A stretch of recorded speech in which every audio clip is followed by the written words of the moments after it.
नमस्कार, मैं अभिनंदन। तो अंततः पूर्वांचल की 2 सीटों पर भारतीय जनता पार्टी ने अपने उम्मीदवारों के नाम की घोषणा कर दी। जी हां, गाजीपुर से पारसनाथ राय और बलिया से नीरज शेखर। नीरज शेखर के बारे में आप जानते हैं, उनके बारे में पढ़ा होगा और सुना भी होगा। लेकिन एक चौंकाने वाला नाम है पारसनाथ राय का, जिनको गाजीपुर से मैदान में उतारा गया है। वो सीट जिसे इस समय सबसे हॉट सीट कहा जा रहा है, क्योंकि अभी कुछ दिन पहले ही मुख्तार अंसारी की मौत हुई है और मुख्तार अंसारी की मौत की वजह से गाजीपुर का समीकरण भी बदला बदला सा नजर आ रहा है, ऐसा राजनीति के जानकारों का कहना है। जब गाजीपुर का समीकरण बदला बदला सा नजर आ रहा है, जब गाजीपुर की केमिस्ट्री ऐसी है कि भारतीय जनता पार्टी की चुनौती हमेशा से बनी रही है, चाहे 2014 हो, 2019 हो या 2022 का विधानसभा चुनाव हो, जब पुराना इतिहास भी देख लें तो गाजीपुर की केमिस्ट्री में भारतीय जनता पार्टी को संघर्ष करना पड़ा है। तो ऐसी स्थिति में पारसनाथ राय को टिकट दिया गया है।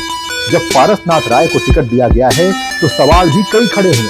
अब सबसे बड़ा सवाल है कि पारसनाथ राय है कौन और आखिर मनोज सिन्हा को टिकट क्यों नहीं दिया गया।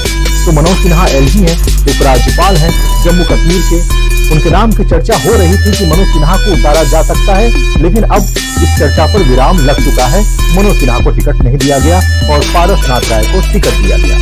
पारसनाथ राय के संबंध मनोज सिन्हा से बहुत अच्छे हैं। आप यूं कह सकते हैं कि पारसनाथ राय मनोज सिन्हा के करीबी हैं।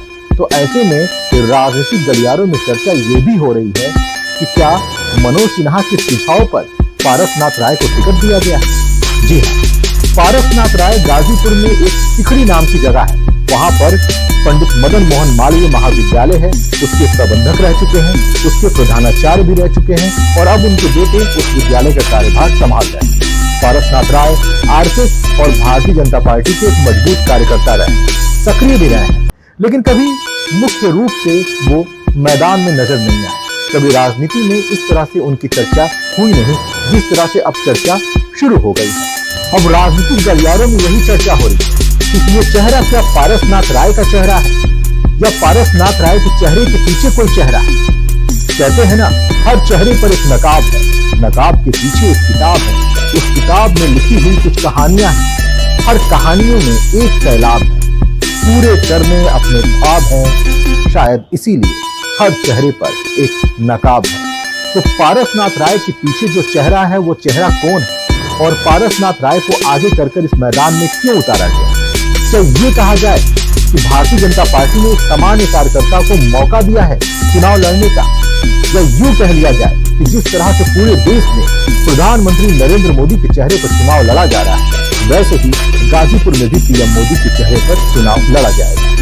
यदि इस चुनाव में जीत होती है तो नाम पीएम मोदी का होगा, नाम भारतीय जनता पार्टी का होगा या किसी और का होगा। और यदि इस चुनाव में शिकस्त मिलती है तो फिर जिम्मेदारी कौन लेगा। खैर, ये तो बात की चर्चा है कि होगा क्या, लेकिन पहले चर्चा ये है कि इस चुनाव में पारसनाथ राय को उम्मीदवार बना दिया गया है, मैदान में उतार दिया गया है। भारतीय जनता पार्टी ने प्रेस विज्ञप्ति जारी कर दी है, उसमें गाजीपुर से पारसनाथ राय का नाम है। शिक्षा के क्षेत्र से जुड़े हुए हैं, मनोज सिन्हा के बेहद करीबी माने जाते हैं, भारतीय जनता पार्टी के कार्यकर्ता हैं। इनके एक पुत्र हैं आशुतोष राय, वो भी भारतीय जनता पार्टी युवा मोर्चा के कार्यकर्ता हैं और किसी पद पर भी हैं। अभी इसकी जानकारी स्पष्ट रूप से हमारे पास नहीं आई। जैसे ही अधिक जानकारी आएगी हम आपके बीच फिर उन जानकारियों को लेकर आएंगे। तब तक के लिए धन्यवाद।